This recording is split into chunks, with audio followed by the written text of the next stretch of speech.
Colorado. Key facts. Abbreviation CO. Nickname the Centennial State. Capital Denver. Flower Rocky Mountain Columbine. Tree Colorado Blue Spruce. Bird Lark bunting. Mineral rhodochrosite. Motto Nil sine numine. Nothing without providence. A vast rectangular slab. The boundaries of Colorado were determined not by its rivers, valleys, mountains, or other natural features, but by mankind's arbitrary lines of latitude and longitude. For all that, one cannot but think of natural features when contemplating this grand and beautiful state. Here the Rocky Mountains climax into their highest peaks, and indeed Colorado is everywhere above 1,000 feet, the capital Denver being at an elevation of precisely 5,280 feet, thereby accurately earning its nickname of the Mile High City. Powwow. It is to the capital I come first to witness one of Denver's regular events, the annual March Powwow. That's March the month, not March the military strut or political demonstration. A powwow is a Native American gathering in any kind of intertribal or intertribal conference. These days, large-scale powwows like Denver's are opportunities to celebrate American Indian music, costume, history, and culture. From all over North America and the tribes people come: Blackfoot, Crow, Cree, Apache, Comanche, Cherokee, Choctaw, Juba, Lakota, Navajo, Hopi, Passamaquoddy, and dozens of others. Denver's downtown Coliseum Convention Center is enormous, and at the climax of the powwow, its main arena and is entirely filled with thousands of men, women, and children in their traditional buckskin beads and feathers. The whooping and stomping are precisely like the war-path scenes of cowboy movies. Hollywood used the real-life Indians in its movies, of course, so there is no reason for the authentic dances and moves to be any different from what I've seen in westerns. But nonetheless, it gives me a shock. The colors, the gorgeous costumes, the spirit of celebration completely overwhelm me. For all the negatives that I counted on the Pine Ridge Reservation in South Dakota, for all the righteous fury of Russell Means and others, it is clear to see that for many American Indians what comes first is pride. The Slaughterhouse Woman. The next day is Easter Sunday, which I spend in Fort Collins, an attractive college town 60 miles or so due north of Denver. Our sound recordist Adam is so entranced by the atmosphere and charm of the place that he tells us all he is determined one day to come back and live here. Not since Asheville, North Carolina, have I been in a town so refreshingly devoid of big-name chain restaurants and corporate franchise businesses and hotels. Adam is not alone in his delight. Fort Collins was voted best place to live by Money Magazine in 2006. Perhaps the presence of Colorado State University helps. Certainly the profusion of pleasant, cheap restaurants and coffee shops bespeaks this student town. It is to the campus I come on Monday to see Professor Temple Grandin, a person fully as remarkable as her name. My Easter Sunday off has given me time to read her book, Animals in Translation. Temple Grandin was born with autism. During her childhood, the only diagnosis for this condition was severe brain damage. Possessed of a formidable will, a fine brain, and an instinctive love of and connection with animals, she grew up determined to use all those qualities. She has found the perfect job. She is, wait for it, America's leading designer of humane slaughterhouses. Temple can think like an animal, that is, she notices all the things that stress a stockyard animal during handling and transportation. When her work began, she actually used to go on the walkways, crawl along the chutes, and personally reproduce the journeys animals took from field to truck, from truck to yard, from yard to slaughterhouse. All rather grim, but she noticed everything. She noticed when rusty signs creaked, she noticed bright colors and reflections, she noticed blind turns, forbidding corners, and spooky shadows. She instinctively understood the little thing that freaks animal out, little things that a normal human would never pick up on. All these go together to create doubt, fear, and stress, causing the animals to brace their legs and refuse to be budged, which congests the stock handling systems, which in turn creates more congestion and more stress farther back down the line.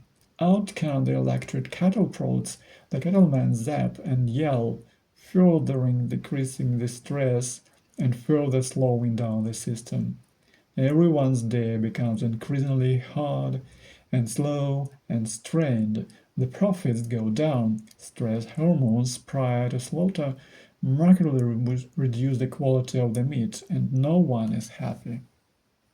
It used to be that people believed all this bother was inevitable. According to conventional wisdom, animals are ornery and dumb. They are hard to shift and hard to push around the stockyard, and they always will be.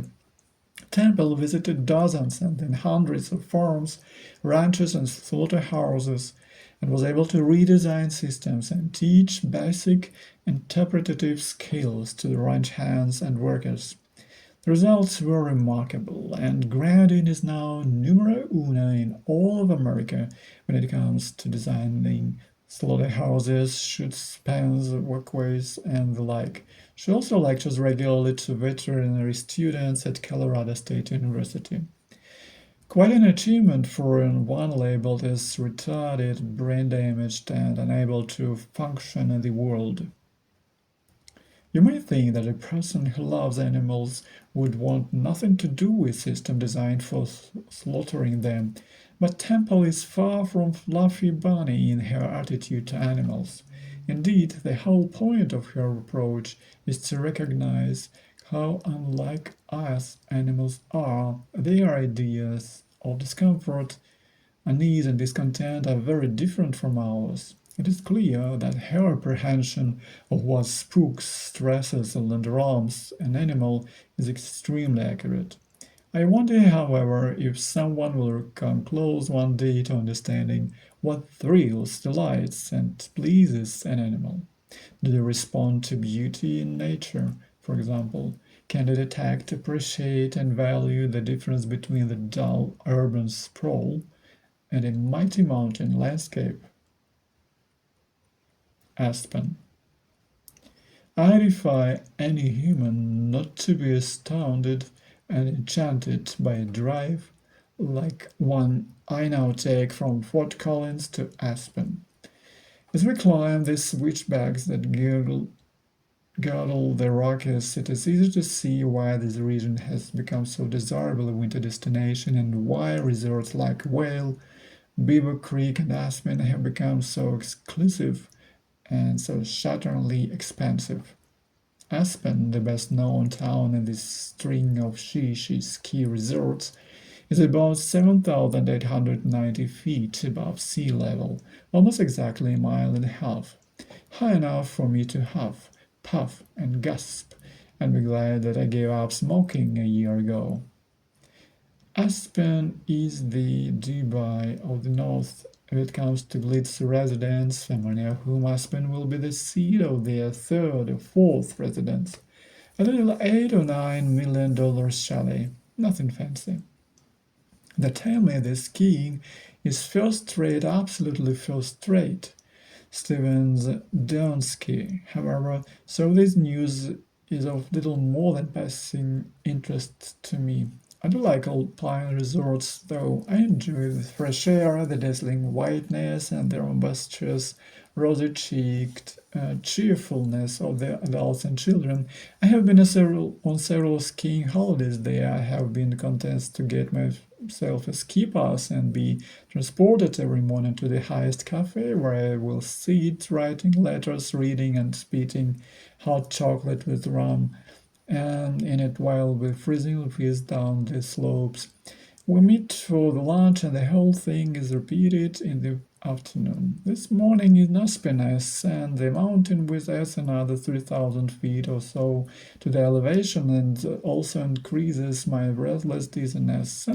One suggests a slug of Tabasco, hot pepper sauces as a specific against altitude sickness. I fall for what is, in my opinion, a crude, cruel, and childish practical joke.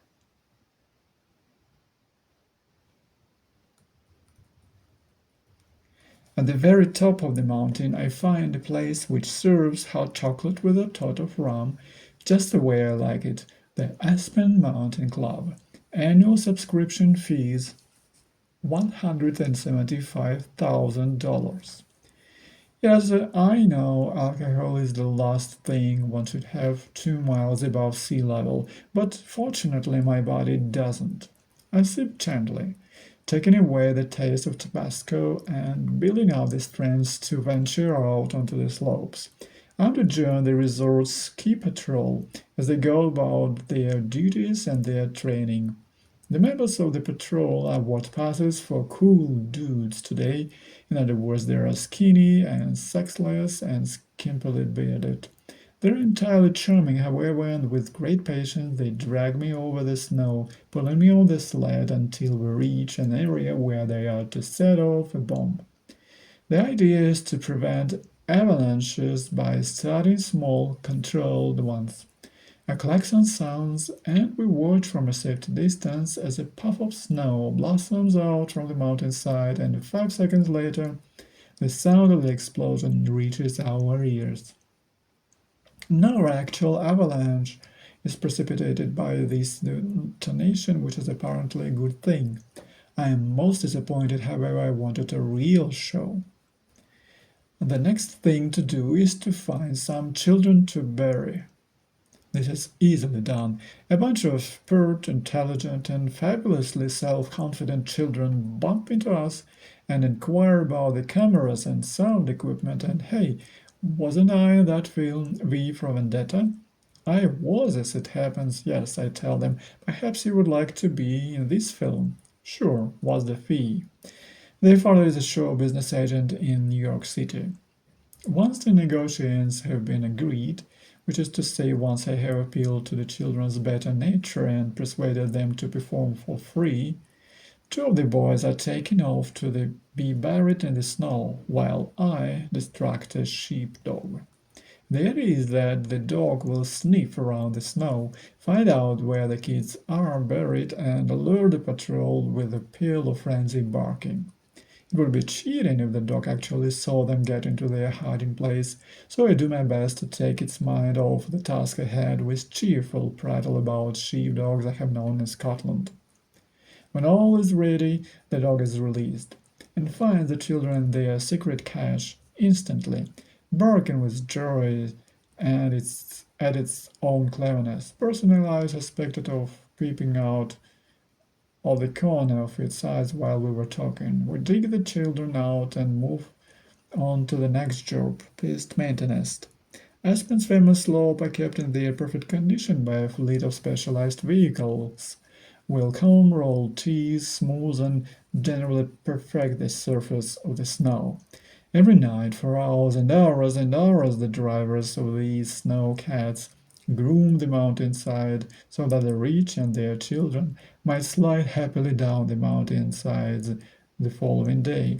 I tried one of the vehicles out and found, though it was, I decided not for the first time, that work of this kind is best left to others. I returned to the hotel and fall in with a couple of rich women who suggest I accompany them to a nightclub. I am faced then with two options: a nightclub filled with the rich, beautiful, and famous, or B, an early night alone in bed with a book. Never has any decision been easier. The book was gripping. I hope the girls had a nice time in their club.